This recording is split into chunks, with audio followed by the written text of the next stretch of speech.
Sir बिस्मिल्लाहिर्रहमानिर्रहीम। Sir आज हम पढ़ेंगे ऑडिट रिस्क के हवाले से। ऑडिट रिस्क क्या होता है, किस तरीके से होता है, तो उसके बारे में डिटेल में थोड़ा सा पढ़ेंगे। लेकिन उससे पहले ना मैं आपको ना टर्म्स जो है वो थोड़े से इसके अंदर डिफाइन करूंगा कि इसके अंदर क्या क्या चीज़ें होती हैं, किस तरीके से होती हैं। ठीक है।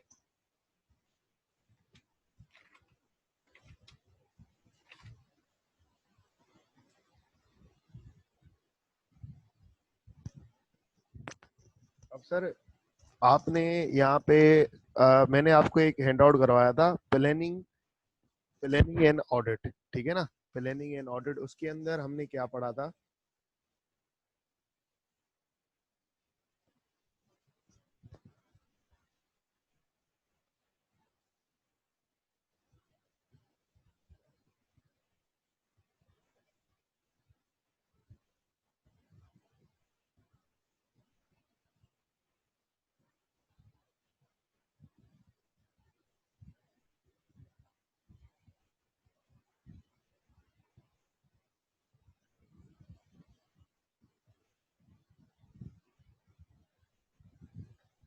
मेरे साथ साथ सर ये ड्रॉ करते जाएंगे।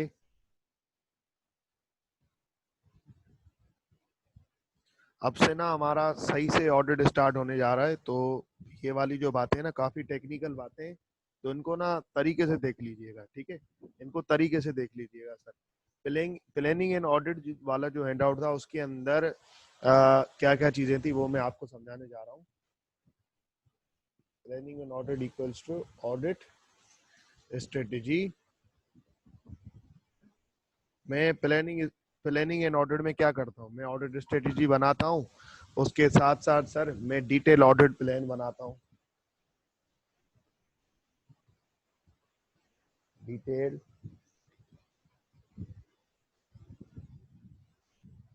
Audit plan.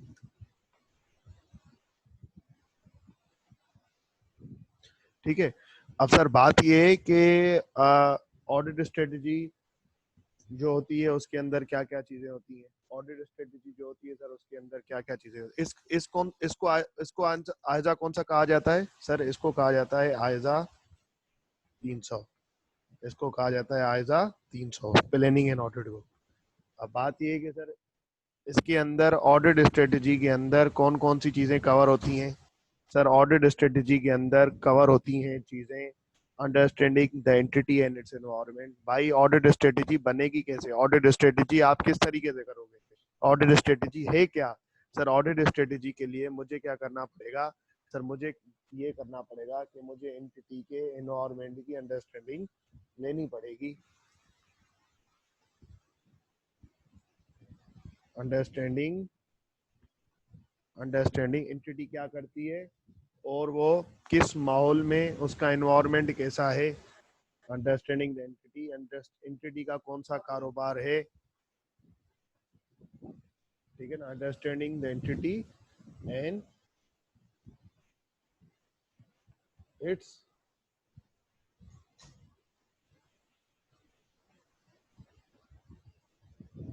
इन्वायरमेंट। सही है। उसके बाद सर ये कौन सा आयजा है मेरा, सर ये है मेरा आयजा 315। मैं यहाँ पे अंडरस्टैंडिंग ले रहा होता हूँ कि भाई एंटिटी करती क्या है, एंटिटी का कारोबार क्या है, एंटिटी किस तरीके से अर्न करती है, एंटिटी की इंडस्ट्री कौन सी है, टेक्सटाइल इंडस्ट्री है, सीमेंट की इंडस्ट्री है, सर कौन सी इंडस्ट्री है, sir software industry, software house में ऑपरेट करती है, क्या करती है। तो ये बातें सब सब यहाँ पे चल रही होती हैं। और अगर एंटिटी सेल करती है तो सेल का प्रोसेस किस तरीके से, और अगर एंटिटी जो भी सबकी एंटिटी की जो भी पॉलिसीज होती है ना मैं सब यहाँ पे कर रहा होता हूँ। बोर्ड ऑफ डायरेक्टर एंटिटी के कौन है, ये आयजा 315 है सर। उसके बाद इसी आयजा के अंदर ऑडिट स्ट्रेटेजी के अंदर दो चीजें और आती हैं सर। दो चीजें और कौन सी हैं सर, सर दूसरी चीज है assessment of audit risk.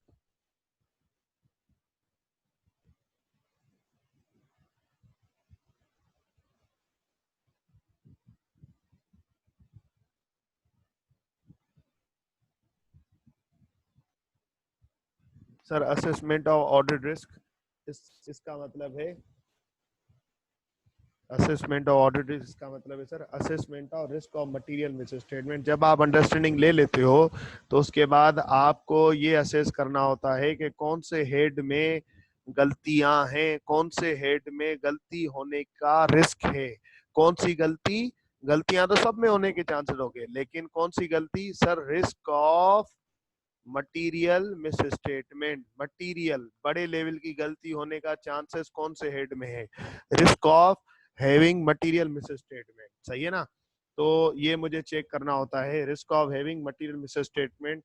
Sir ये जब मैं अंडरस्टैंडिंग ले लेता हूँ तो मुझे चेक करना होता है कि असेसमेंट ऑफ ऑडिट रिस्क मतलब ये कि कौन से हेड में मटेरियल मिस स्टेटमेंट होने के चांसेस है। फाइनेंशियल स्टेटमेंट में कौन कहाँ कहाँ पे मटेरियल मिस स्टेटमेंट होने के चांसेस है। सर ये भी आएगा 315 है। सर उसके बाद अगर मैं एक स्टेप आगे बढ़ूं,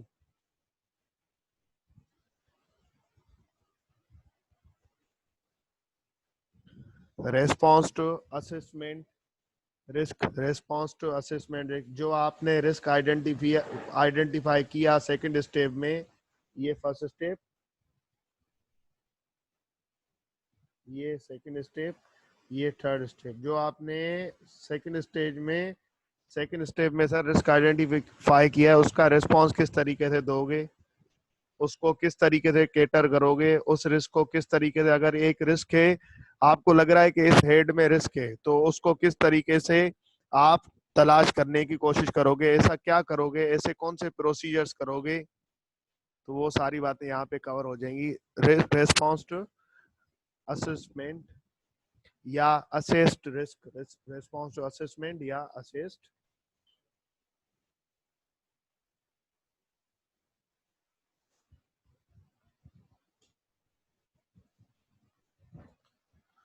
सर यहाँ तक, यहाँ पे ये बात है सर। अब बात ये, बिल्कुल बिल्कुल रिस्क असेसमेंट प्रोसीजर यहाँ पे सिलेक्ट करते हैं। अब सर बात ये है कि ये जो है असेसमेंट रेस्पॉन्स असेसमेंट रिस्क जो है ये कौन सा आयजा है सर, ये आयजा है आयजा 330, आयजा 330। ठीक है ना? ये असेसमेंट जो रिस्क है ना, इस पूरे को क्या कहते हैं, ये इस पूरे को मैं कह रहा होता हूँ सर, ये detail audit plan. Detail audit plan जो है ना, इसको सर मैं ये कह रहा होता हूँ,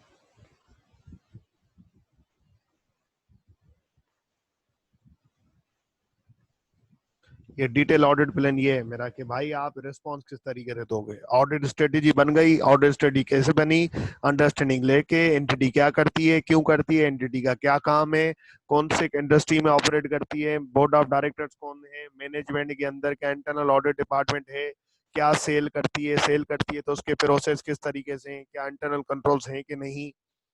उसके बाद हर हेड में जैसे आपने अंडरस्टैंडिंग ले ली, आपको आइडिया हो गया, तो आप जिस हेड में मटेरियल मिसेस है, जाहिर सी बात है हर किसी हेड में ना गलतियां होने के चांसेस तो होंगे ही होंगे सर। अब बात ये, पूरी फाइनेंशियल स्टेटमेंट ऐसे तो नहीं होगा कि 100% सही होगी। अब बात ये है कि सर मुझे कौन सी गलती तलाश करनी है, मटेरियल मिस स्टेटमेंट। तो ऑडिटर की जजमेंट होती है अंडरस्टैंडिंग लेने के बाद ये सोचने की कौन से हेड में यार गलती होने के चांसेस है, कौन से हेड में गलती होने के, कौन सी गलती बड़ी गलती होने के चांसेस है, तो ऑडिटर वो नोटिफाई करता है सर। हाँ बिल्कुल हो सकता है कि किसी हेड में मटेरियल गलती हो लेकिन ऑडिटर उस हेड को छोड़ दे, बिल्कुल ऐसा पॉसिबल है सर। ठीक है ना? क्योंकि टाइम लिमिटेशन होता है सर, उसके बाद कॉस्ट का मसला होता है, तो प्रोफेशनल जजमेंट, और हो सकता है ऑडिटर इतना स्किल्ड ना हो, फर्स्ट ईयर ऑफ क्लाइंट हो सकता है किसी हेड में ऑडिटर उसको सिलेक्ट ना करे और उसके अंदर मटेरियल गलती होने के चांसेस हैं। जब भी तो सर हम रीजनेबल अश्योरेंस देते हैं सर, बिल्कुल इनहेरिट लिमिटेशन, जब भी तो हम रीजनेबल अश्योरेंस देते हैं सर, हम एब्सोल्यूट एश्योरेंस नहीं दे रहे होते इस वजह से। अब सर बात ये कि जब मैं सर ये असेट रिस्क के अंदर क्या आता है, अगर आप इसको थोड़ा सा सोचें सर, असेट रिस्क जो ये आए ना, response to assessment risk, sir इसके अंदर क्या क्या चीजें आ जाती हैं, इसके अंदर क्या क्या होंगी, आपका रेस्पॉन्स क्या होगा सर? आपका रेस्पॉन्स होगा भाई मैं टेस्ट ऑफ कंट्रोल करूंगा, भाई मैं सब्सटेंटिव प्रोसीजर करूंगा सर। ये होता है मेरा रेस्पॉन्स, असेट रिस्क के अंदर ये मेरा रेस्पॉन्स होता है। और उसके अंदर दोनों को मिला के कौन से प्रोसीजर किए जाते हैं सर? कायरो।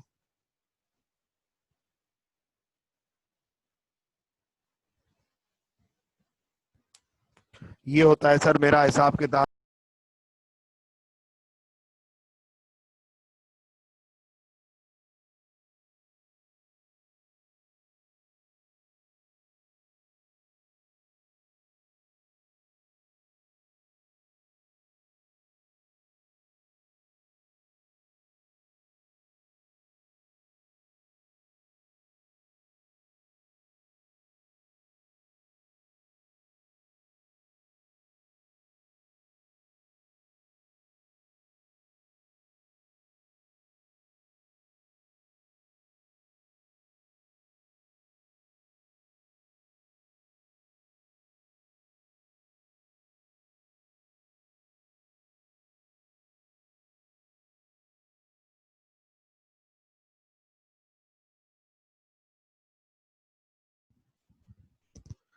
जी सर।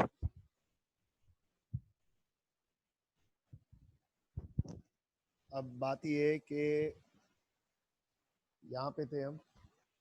हाँ, तो एसेट रिस्क जो होता है इसके अंदर मैं क्या कर रहा होता हूँ सर? एसेट रिस्क के अंदर मैं ये कर रहा होता हूँ कि भाईजान आपका रेस्पॉन्स क्या होगा? मेरा हमेशा जो रेस्पॉन्स होगा ना, रेस्पॉन्स टू असेसमेंट रिस्क, में रिस्क को केटर करने के लिए या रिस्क को ये चेक करने के लिए कि यार ये जो मेरा रिस्क आया है, ये जो मैंने रिस्क सोचा है कि इस हेड के अंदर ये रिस्क हो सकता है, इसको आइडेंटिफाई करने के लिए मैं क्या करूंगा सर? मैं करूंगा test of control in substantive procedures. ठीक है ना? जब भी तो मुझे पता चलेगा ना कि वाकई इस हेड के अंदर रिस्क था कि नहीं था, गलतियां थी कि नहीं। टीओसी करूंगा और सब्सटेंटिव प्रोसीजर कायरो बोला जाता है सर। अब जो मैं पढ़ने जाऊंगा ना, अंडरस्टैंडिंग ऑफ द एंटिटी तो पढ़ूंगा ही पढ़ूंगा, लेकिन अब जो मैं पढ़ने चाहूंगा ना, ये दोनों, ये दो चीजें पढ़ूंगा सर मैं। सर मैं ये चीज पढ़ूंगा। सर मैं ये चीज पढ़ूंगा आयजा 315, आयजा 315, ये दोनों चीजें आज का हमारा टॉपिक है। ठीक है सर। आयजा 315 कहता क्या है सर? आयजा 315 ये कहता है, जो मेन इसका मसला है सर, आयजा 315 कहता है, जिसका नाम है सर ऑडिट रिस्क। बड़ा इंपॉर्टेंट टॉपिक है, बड़ा इंपॉर्टेंट टॉपिक है सर। ये काफी इंपॉर्टेंट टॉपिक है, इस पे काफी सिनेरियो बेस्ड क्वेश्चन आते हैं और हम भी इंशाल्लाह इस पे काफी क्वेश्चंस करेंगे सर। ऑडिट रिस्क जो बराबर है सर, ऑडिट रिस्क बराबर है risk of material miss statement. Audit risk क्या है sir? Risk of material miss statement multiply by detection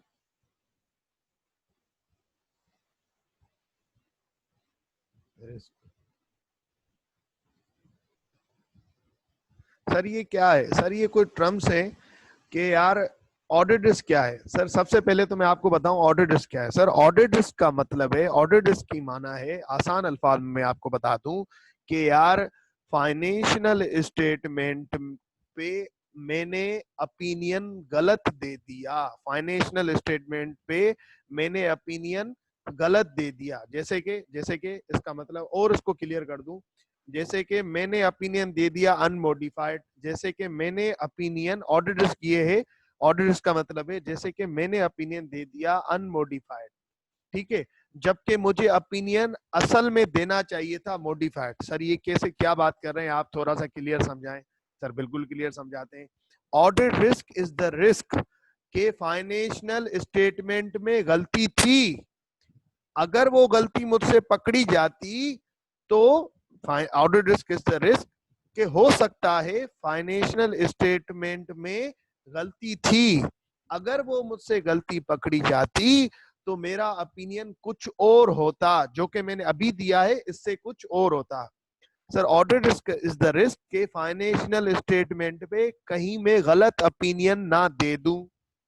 audit risk is the risk, इसकी डेफिनेशन समझिए सर, कि ऑडिट रिपोर्ट के अंदर मैं जो ओपिनियन दे रहा हूं, कहीं वो मैं गलत ओपिनियन ना दे दूं, कहीं मैं अनमोडिफाइड ओपिनियन ना दे दूं, जबकि देना मुझे मॉडिफाइड चाहिए था। सर ऐसा क्यों हो सकता है फाइनेंशियल स्टेटमेंट में गलती थी, मुझसे डिटेक्ट नहीं हुई। Had that material misstatement been detected, my opinion should have been changed। ठीक है ना। फाइनेंशियल स्टेटमेंट में सर ऑडिट सही से, मतलब सर बिल्कुल ऑडिट सही से नहीं किया मैंने।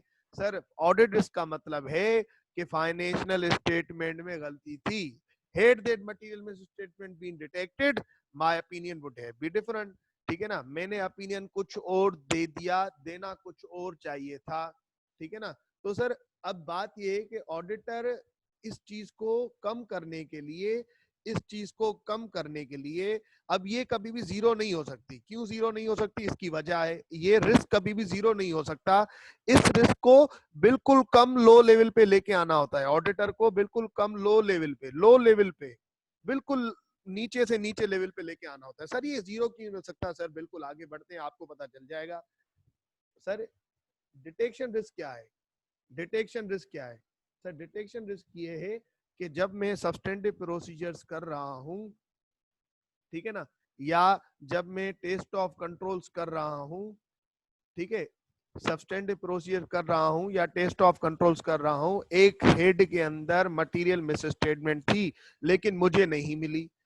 ऑडिट रिस्क क्या था कि मैंने ऑडिट रिपोर्ट में गलत ओपिनियन दे दिया। ऑडिट रिस्क क्या था? मैंने ऑडिट रिपोर्ट में गलत ओपिनियन दे दिया। डिटेक्शन रिस्क क्या है? मैं एक हेड को ये ऑडिट रिस्क बात करेगा पूरी फाइनेंशियल स्टेटमेंट के हवाले से कि मैंने फाइनेंशियल स्टेटमेंट में गलत ओपिनियन दे दिया। डिटेक्शन रिस्क से मुराद वर्ड डिटेक्शन, गलती थी लेकिन तुमसे डिटेक्ट नहीं हुई, गलती थी लेकिन तुमसे डिटेक्ट नहीं हुई। कैसे सर? इसकी मिसाल दे दें सर, अभी आपको मिसाल देते हैं। लेट सपोज सर एक, ये सेल्स की पॉपुलेशन है, ये सेल्स की पॉपुलेशन है जिसके अंदर सेल्स की मुख्तलिफ ट्रांजेक्शन हुई है जो कि पूरे साल पे हुई है। लेट सपोज सर ये पूरे साल में सेल्स की ना ट्रांजेक्शन हुई है, ये पूरे साल में सेल्स की ट्रांजेक्शन हुई है, सही है। अब बात ये है कि आप इसको क्या करोगे? आप सैंपल में उठाओगे, आप सैंपल उठाओगे, इसका सैंपल से उठाओगे, सैंपल चेक करोगे, सैंपल बेस्ड चेक करोगे ना, 100% तो चेक नहीं करोगे। अब सर इसके अंदर आपने ये गलती थी, इसके अंदर ये गलती थी, इसके अंदर ये गलती थी, इसके अंदर ये गलती थी, इसके अंदर ये गलती थी। अब आपने उठाया सैंपल, जब आपने सैंपल उठाया तो मेरे भाई, जब आपने सैंपल उठाया, सर आपने सैंपल में ये वाला हिस्सा उठाया,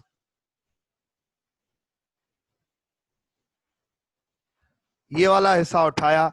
अगर आपने, अब आपको तो पता नहीं ना यार ये गलती हो सकती है, ये गलती हो सकती है, आपने तो सैंपल बेस पे कुछ भी उठा लिया।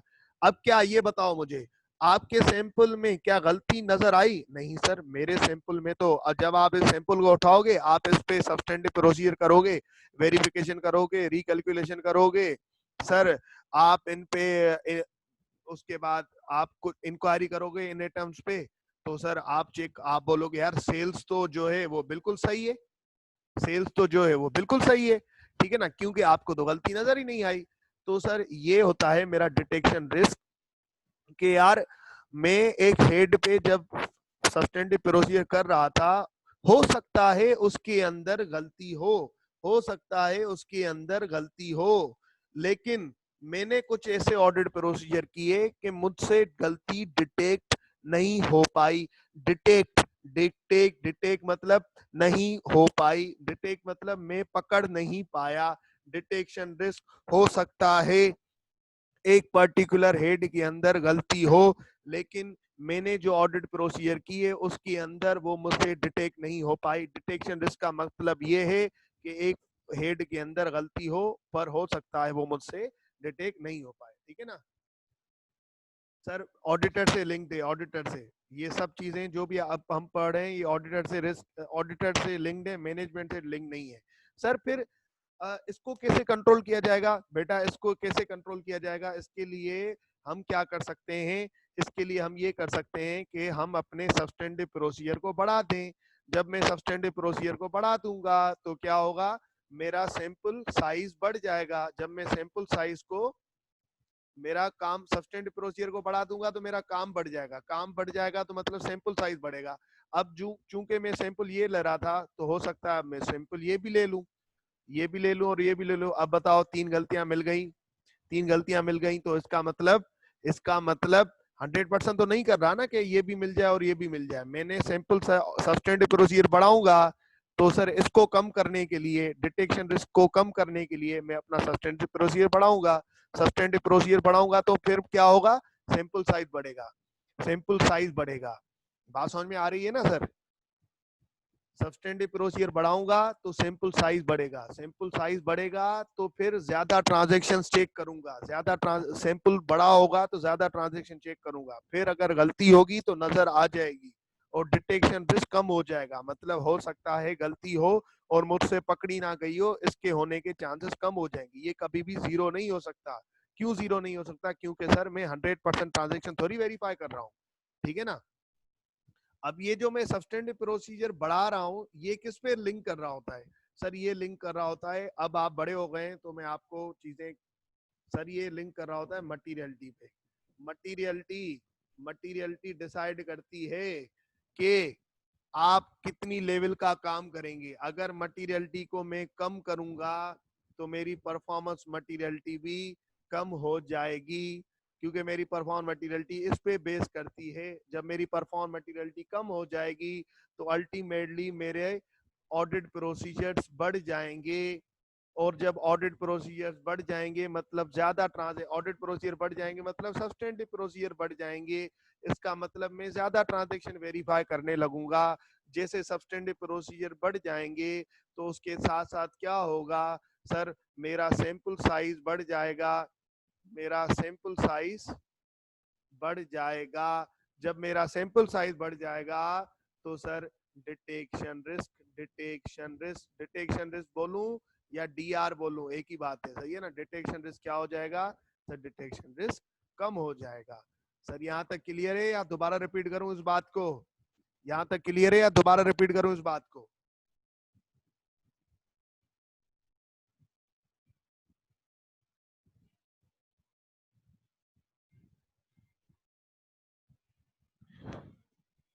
आवाज आ रही है सब लोगों को?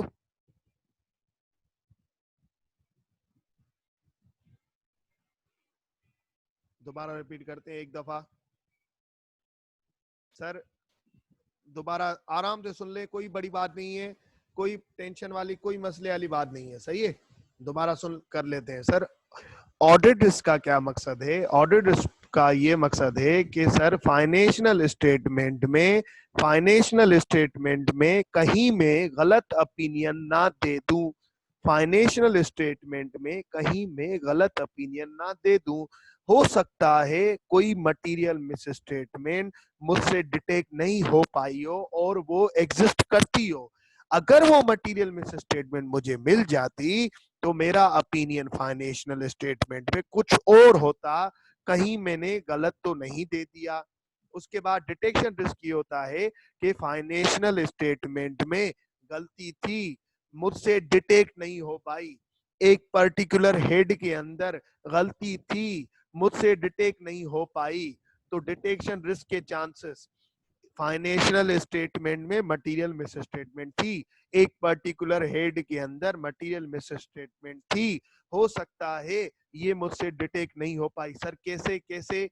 सर लेट सपोज मैं अगर सेल्स वेरीफाई करने जा रहा हूं तो अगर इसके अंदर ये गलती है, इसके अंदर ये गलती है, इसके अंदर ये गलती है, ये गलती है, ये गलती है, तो सर मैंने जो सेल पे सैंपल साइज उठाया उसके अंदर हो सकता है जो कि सेल्स के अंदर गलतियां मौजूद थी वो सैंपल साइज के अंदर नहीं आई हो, ठीक है ना। तो इसका मतलब डिटेक्शन रिस्क मेरा बढ़ गया।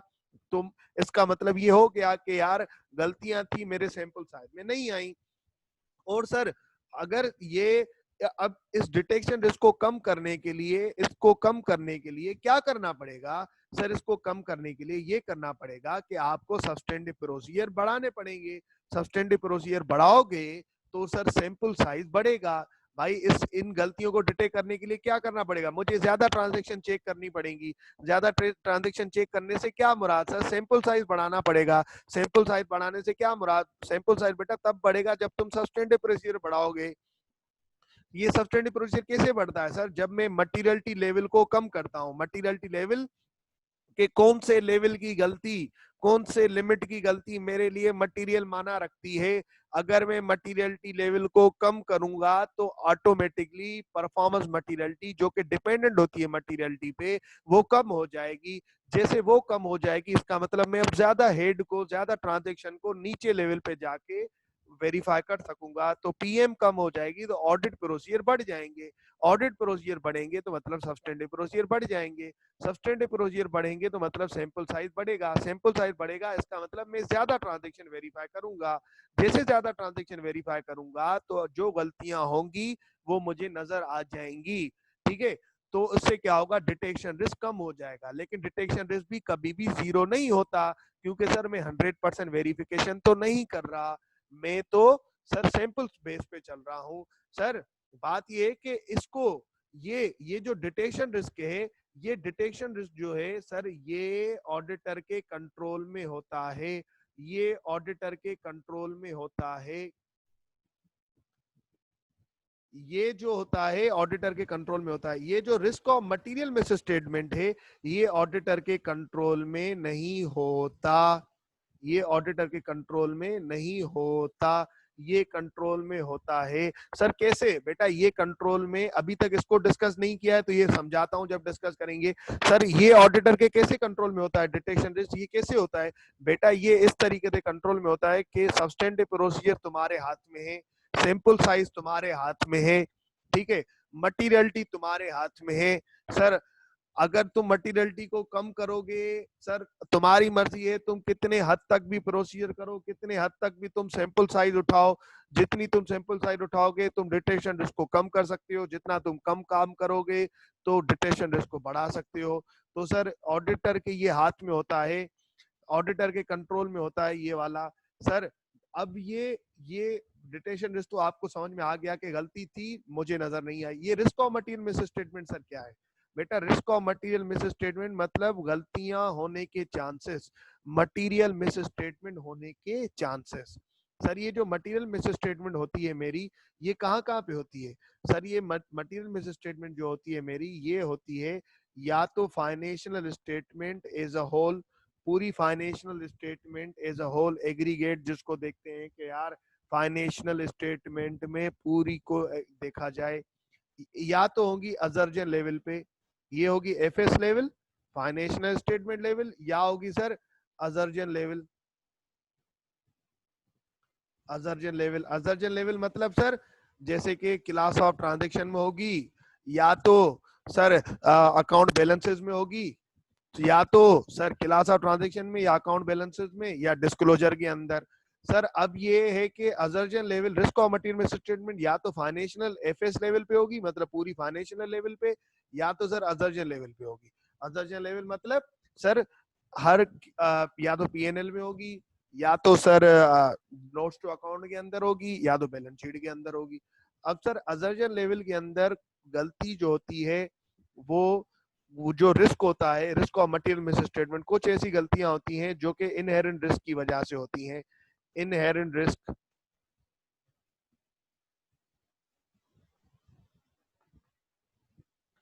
इनहेरेंट रिस्क भाई के मैनेजमेंट जजमेंट, ठीक है भाई, फ्रॉड हो गया भाई, एरर हो गया, ठीक है ना भाई, ऑडिटर के हिसाब से ऑडिटर के हिसाब से ऑडिटर सैंपल बेस पे चलेगा, ऑडिटर के पास टाइम कम है, तो कुछ गलतियां तो इनहेरेंट, कुछ गलतियां मटेरियल मिस स्टेटमेंट होने का जो चांस होता है वो तो इनहेरेंट रिस्क की वजह से होता है, ठीक है ना। कुछ होता है कंट्रोल रिस्क की वजह से, कंट्रोल रिस्क। सर ये कंट्रोल रिस्क क्या है, ठीक है ना, मैं दोबारा शुरू से आ रहा हूं, शुरू से। Risk of material miss statement, material miss statement होने के चांसेस, मटेरियल मिस स्टेटमेंट होने के चांसेस, या तो material miss statement FS level पे होगी या तो अजर्जन लेवल। एफएस लेवल मतलब पूरी financial statement as a whole, assertion level मतलब sir account balances, sir class of transaction, account balance मतलब balance sheet, class of transaction मतलब पीएनएल या नोट्स टू अकाउंट, सही है, प्रेजेंटेशन एंड डिस्क्लोजर। अब कुछ गलतियां जो होंगी वो इनहेरेंट रिस्क की वजह से होंगी, जो कि हम पढ़ के आए हैं इनहेरेंट रिस्क क्या होता है। कुछ गलतियां होंगी कंट्रोल रिस्क की वजह से, कि एंटिटी के अंदर या तो कंट्रोल नहीं होगा, कंट्रोल नहीं होगा, जब भी गलती डिटेक्ट नहीं हो पाई, फाइनेंशियल स्टेटमेंट में गलती होगी, देखो या तो कंट्रोल नहीं होगा, कंट्रोल नहीं होगा मतलब के फाइनेंशियल स्टेटमेंट में कंट्रोल्स है ही नहीं, ठीक है ना, एंटिटी के पास कंट्रोल्स है ही नहीं, और फाइनेंशियल रिपोर्टिंग, फाइनेंशियल स्टेटमेंट में जो एंट्री गई होगी तो मतलब हो सकता है वो गलती डिटेक्ट नहीं हो पाई होगी और फाइनेंशियल स्टेटमेंट गलत बन गए होंगे। या दूसरा, अगर एंटिटी के पास कंट्रोल्स हैं, अगर एंटिटी के पास कंट्रोल्स हैं तो फिर कंट्रोल रिस्क क्या है, तो फिर नहीं होना चाहिए। तो जरूरी थोड़ी है कि सर वो जो कंट्रोल्स हैं वो 100% सही ऑपरेट करते हो, एरर तो होता रहता है। सर हो सकता है कि कंट्रोल रिस्क ये है, हो सकता है कि यार कंट्रोल बना हुआ है पर उसका काम क्या है कि वो प्रिवेंट करे गलती होने से, प्रिवेंट करे एरर होने से, प्रिवेंट करे फ्रॉड होने से, प्रिवेंट करे एरर होने से, फ्रॉड होने से, मतलब उसको रोक दे। प्रिवेंट मतलब रोक दे, गलती जो होने जा रही है उसको रोक दे। कंट्रोल का यही काम है ना, मैं प्रोसेस के अंदर कंट्रोल लगाता हूं कि फाइनेंशियल स्टेटमेंट में जो गलती होने जा रही है वो सर नहीं हो पाए, ठीक है ना। बिल्कुल सर, हो सकता है कंट्रोल रिस्क मेरा ये होता है कि हो सकता है कंट्रोल या तो बिल्कुल बना हुआ नहीं होगा तो फिर कंट्रोल रिस्क हाई होगा। हो सकता है सर कंट्रोल रिस्क या तो मेरा बना हुआ होगा, तो मुझे और एज ऑडिटर ये सोचना होता है यार हो सकता है कंट्रोल बना तो हुआ है लेकिन जरूरी तो नहीं कि ये 100% काम करेगा, 100% गलती रोकेगा। तो मेरे लिए कंट्रोल रिस्क क्या है कि कंट्रोल रिस्क की कंट्रोल जो बना हुआ है हो सकता है वो गलती को, फ्रॉड को, एरर को प्रिवेंट ना कर पाया हो, प्रिवेंट ना कर पाया हो। जैसे management override of control, control बना हुआ तो है लेकिन उसने गलती को नहीं रोका, कंट्रोल बना हुआ है लेकिन उसने गलती को नहीं रोका। तो ये मेरे लिए क्या है, कंट्रोल रिस्क। ऑडिटर के लिए कंट्रोल रिस्क है कि यार एक कंट्रोल बना हुआ है पर हो सकता है उसने गलती को नहीं रोका। फाइनेंशियल स्टेटमेंट में गलती चली गई, फाइनेंशियल स्टेटमेंट में गलती चली गई मतलब फाइनेंशियल स्टेटमेंट में एंट्री गलत गई, और सर एंट्री गलत गई तो मिस स्टेटमेंट होने के चांसेस। तो इस वजह से कंट्रोल रिस्क का ये मकसद है। इसकी डेफिनेशन क्या है कि सर एक कंट्रोल एंटिटी के अंदर बना हुआ है पर मेरे लिए ये रिस्क है कि कहीं ये इफेक्टिवली ऑपरेट कर भी रहा है कि नहीं। अगर कर रहा है तो ठीक है, अगर नहीं कर रहा तो मतलब ये गलतियां होने से नहीं रोक रहा। तो बेटा इसको इसको वेरीफाई करने की, इसको चेक करने के लिए मैं क्या करता हूँ सर, मैं आयजा 330 करता हूँ, आयजा 330 करता हूँ। ये मेरा हाई है फिलहाल, इसको कम करने के लिए मैं क्या करूंगा, इसको चेक करने के लिए मैं क्या करूंगा सर, इसको चेक करने के लिए मैं ये करूंगा असेस, ये जो था ना response to assessment risk, response to assessment risk के अंदर मैं टेस्ट ऑफ कंट्रोल करूंगा इसको चेक करने के लिए। क्या मैं यहाँ पे ये बना सकता हूँ FS level, FS level sir, उसके साथ साथ यहाँ पे क्या बना दूं सर, यहाँ पे अजर्जन लेवल,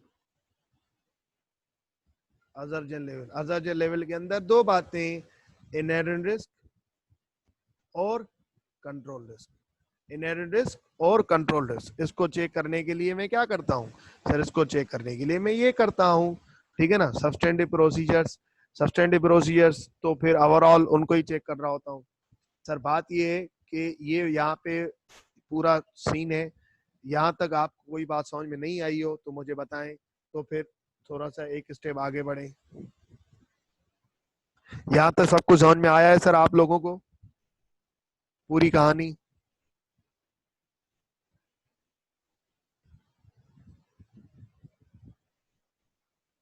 सब जवाब दे दें।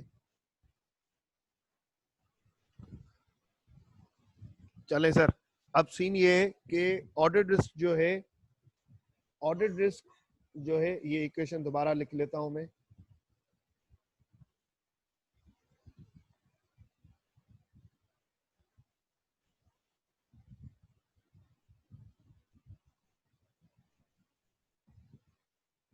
ऑडिट रिस्क जो है बराबर है risk of material miss statement multiply by detection risk. अब सर बात ये कि ऑडिटर को ये शक होता है कहीं फाइनेंशियल स्टेटमेंट पे गलत ओपिनियन ना चला जाए, तो ऑडिटर इसको कम करने के लिए क्या करेगा, ये तो ऑलरेडी हाई होता है, देखो ये तो ऑलरेडी हाई होता है, ये ऑलरेडी हाई क्यों होता है? एक तो इनहेरेंट रिस्क की वजह से, एक तो इनहेरेंट रिस्क की वजह से जो कि मेरे कंट्रोल में नहीं होगा, ये तो होगा ही होगा हमेशा। दूसरी चीज कंट्रोल रिस्क की वजह से, कंट्रोल रिस्क की वजह से, ठीक है ना। दूसरी चीज कंट्रोल रिस्क की वजह से, अगर कंट्रोल्स अच्छे होंगे, अगर कंट्रोल्स अच्छे होंगे तो ये कंट्रोल रिस्क कम होगा, अगर कंट्रोल्स बेकार होंगे तो ये भी हाई होगा। तो अल्टीमेटली ये जो मेरा risk of material miss statement होता है ये हाई हाई होता है। तो सर अब ये हाई है, अगर ये हाई हो जाएगा तो ये भी हाई हो जाएगा। अगर ये तो हाई हाई होगा, ये जो है ना ये तो हाई हाई होगा, ये तो ऊपर ही होगा, हमेशा ये ऊपर ही होगा। क्यों ऊपर होगा? क्योंकि इनहेरेंट रिस्क कभी मेरे कंट्रोल में नहीं है। कंट्रोल रिस्क जब कंट्रोल में हो सकता है ये तब कम हो सकता है अगर एंटिटी के ये इसको मैंने क्यों कहा कि ये मेरे कंट्रोल में नहीं है? इस वजह से कहा क्योंकि देखो इनहेरेंट रिस्क क्या मेरे कंट्रोल में नहीं सर, कंट्रोल रिस्क क्या मेरे कंट्रोल में नहीं सर, एंटिटी के पास कंट्रोल बने हैं कि नहीं बने हैं ये मेरी जिम्मेदारी नहीं है, ठीक है ना। मेरे इसको मैंने क्यों कहा कि मेरे कंट्रोल में नहीं है? क्योंकि इनहेरेंट रिस्क और कंट्रोल रिस्क की वजह से। इसको मैंने क्यों कहा कि ये मेरे कंट्रोल में? क्योंकि सर ये तो मेरा रेस्पॉन्स है ना कि मैं कितनी लेवल की मटीरियलिटी लेवल रख रहा हूँ, कितने लेवल के सब्सटेंटिव प्रोसीजर कर रहा हूँ, कितना सैंपल में सिलेक्ट कर रहा हूँ, ये तो मेरे ऊपर है। जब भी सर रिस्क ऑफ मटीरियल, ये ऑडिटर को डर होता है कहीं ये ऊपर ना चला जाए, ये रिस्क ऑडिट रिपोर्ट में गलत ओपिनियन ना आ जाए, फाइनेंशियल स्टेटमेंट में गलत ओपिनियन ना आ जाए। अब ये तो हमेशा हाई हाई होगा, ऑडिट अगर ये हाई हो गया तो अल्टीमेटली ये भी हाई हो जाएगा, ये भी हाई हो जाएगा।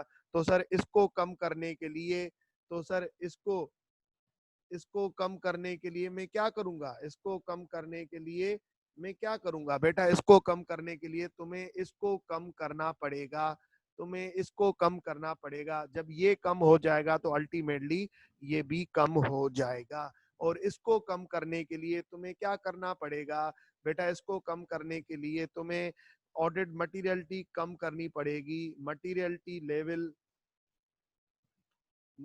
लेवल कम करनी पड़ेगी। मटीरियलिटी लेवल कम होगी तो पीएम कम हो जाएगा, पीएम कम हो जाएगा तो ऑडिट प्रोसीजर्स बढ़ जाएंगे, या ऑडिट प्रोसीजर बढ़ जाएंगे, सब्सटेंटिव प्रोसीजर बढ़ जाएगा, सब्सटेंटिव प्रोसीजर बढ़ जाएगा तो सैंपल साइज बढ़ जाएंगे, सैंपल साइज बढ़ जाएगा तो अल्टीमेटली डिटेक्शन रिस्क कम हो जाएगा। सर बात यहाँ तक क्लियर है? बिल्कुल। अब बात ये है कि एक और बात समझा दूं मैं आप लोगों को, क्या अगर मैं टेस्ट ऑफ कंट्रोल नहीं करूं और सिर्फ सब्सटेंटिव प्रोसीजर करूं, तो क्या अगर मैं टेस्ट ऑफ कंट्रोल नहीं करूं और सिर्फ सब्सटेंटिव प्रोसीजर करूं तो काम चल जाएगा? बिल्कुल चल जाएगा, बिल्कुल चल जाएगा। क्यों चल जाएगा? क्योंकि सब्सटेंटिव प्रोसीजर मेरी फाइनेंशियल स्टेटमेंट की फिगर्स को चेक कर रहे होते हैं कि क्या वो सही है कि नहीं। सर दूसरा केस, क्या मैं टेस्ट ऑफ कंट्रोल सिर्फ करूं, सब्सटेंटिव प्रोसीजर करूं, नहीं करूं तो क्या काम चल जाएगा? नहीं सर, नहीं चलेगा। टेस्ट ऑफ कंट्रोल तो एंटिटी के प्रोसेस को चेक कर रहे होते हैं कि ये जो बता रहे हैं, इन्होंने जो हमें अंडरस्टैंडिंग दी है, कौन सी अंडरस्टैंडिंग, कौन सी अंडरस्टैंडिंग? ये वाली अंडरस्टैंडिंग, ये इन्होंने जो हमें अंडरस्टैंडिंग दी है कि ये सही दी है कि नहीं, इसको चेक करता हूं मैं टेस्ट ऑफ कंट्रोल करके कि इन्होंने जो हमें प्रोसेस बताए, सेल किस तरीके से होती है, क्या होती है, क्यों होती है, तो इसको मैं चेक कर रहा होता हूँ क्या वाकई कंट्रोल है कि नहीं, क्या वाकई गलतियां डिटेक्ट होती हैं कि नहीं। तो ये सर, लेकिन मैं फाइनेंशियल स्टेटमेंट में चेक कर रहा होता हूँ किस तरीके से फिगर आएगी, अगर पूरा प्रोसेस चेक कर रहा होता हूँ, लेकिन मैं फाइनेंशियल स्टेटमेंट की फिगर चेक नहीं कर रहा होता। तो क्या काम चल जाएगा? नहीं सर, नहीं काम चलेगा। फिर सर टीओसी में कर क्यों रहा होता हूँ? अगर काम नहीं चलेगा तो टीओसी में कर क्यों रहा होता हूँ? देखो बेटा, सब्सटेंट तुम्हें हर हाल में करने ही करने हैं। हाँ, टेस्ट ऑफ कंट्रोल अगर तुम करते हो तो तुम फिर सब्सटेंट प्रोसीजर को कम लेवल पे कर पाते हो। अगर टेस्ट ऑफ कंट्रोल में करता हूं और मुझे पता लगता है कि यार टेस्ट ऑफ कंट्रोल किए मैंने और वो इफेक्टिव गए, इफेक्टिव मतलब कंट्रोल्स अच्छे हैं, मतलब गलतियां डिटेक्ट होती हैं, गलतियां प्रिवेंट होती हैं, गलतियां डिटेक्ट होती हैं, गलतियां प्रिवेंट होती हैं कंपनी के अंदर, तो मुझ मेरा मेरा डिटेक्शन रिस्क ऑटोमेटिकली कम हो जाता है।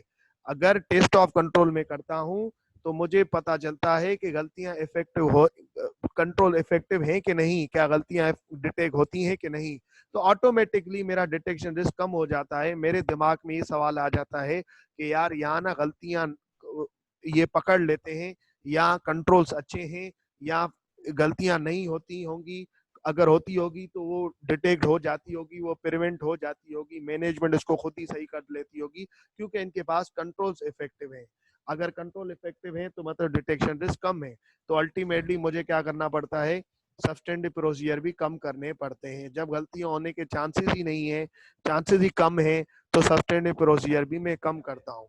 तो मतलब टीओसी में से फायदा क्या होता है, अगर टीओसी इफेक्टिव जाता है तो सब्सटेंटिव प्रोसीजर मेरे कम हो जाते हैं, मेरा काम बच जाता है, मेरा टाइम बच जाता है। पर अगर टीओसी में करता हूं और वो इनइफेक्टिव होते हैं, मतलब कंट्रोल्स अच्छे नहीं है, मतलब गलतियां ज्यादा होती होंगी, तो अल्टीमेटली गलतियां ज्यादा होती होंगी, तो उन गलतियों को डिटेक्ट करने के लिए, मैं सब्सटेंटिव प्रोसीजर बढ़ा देता हूँ। तो सर इस वजह से मैं टीओसी कर रहा होता हूँ। ठीक है, तो सर अभी आ जाए हैंडआउट में रीड करते हैं।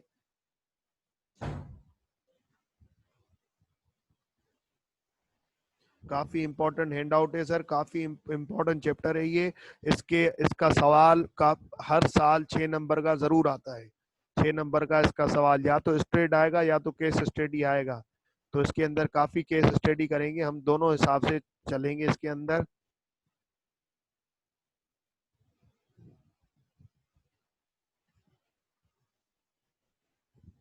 यहाँ से हम रीड करेंगे सर, इनहेरेंट रिस्क क्या होता है,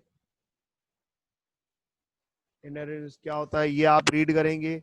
आप ये कंट्रोल रिस्क रीड करेंगे, आप ये risk of material miss statement read करेंगे, सर आप ये डिटेक्शन रिस्क रीड करेंगे।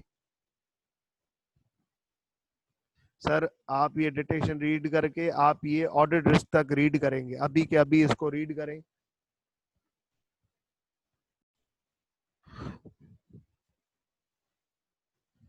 ये कर लें तो फिर इंशाल्लाह कल कवर करेंगे बाकी की चीजें। ठीक है सर।